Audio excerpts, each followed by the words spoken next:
Your turn, Yugi boy. What is up, guys? This is Lintheo coming at you with a discussion today about a new trap card that's coming out in the Dark Illusions set, and that is Pendulum. This is a bit of a different one, just because of one slight little bit of wording on the card, but without further ado, we're getting straight into it. It is a counter trap, and its effect is when a monsters would be pendulum summoned.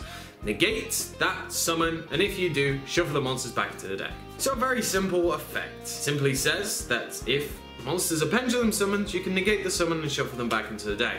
Weirdly enough, this works with your own pendulum summoning, so for some god-awful reason, if you wanted to send monsters back to your deck and the only way possible was to pendulum summon them because you needed to search them out with something else, I guess you could minus yourself and do it this way. But right now this card is pointless, and the reason why it's pointless is because Solemn Strike and Solemn Warning exist.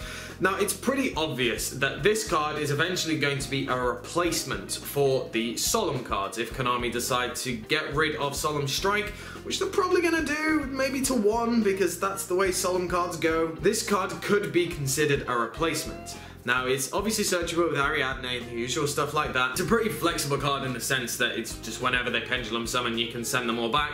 It's really nice because it doesn't destroy them, it just negates the summon and shuffles them back into the deck, which means that it gets around a lot of destruction type effects and everything like that. And who really wants to destroy them? Because it's, even though Solemn Strike's better, because it's more flexible with special summoning and also with effects, 1,500 life points, they go to the graveyard, so they can still technically get it. Even though arguably you can still get them from the deck, but it means you have to have a certain way of searching them, and if they're in the graveyard, things like Norden and all these type of things exist, so it's much easier to fetch them from graveyard than deck.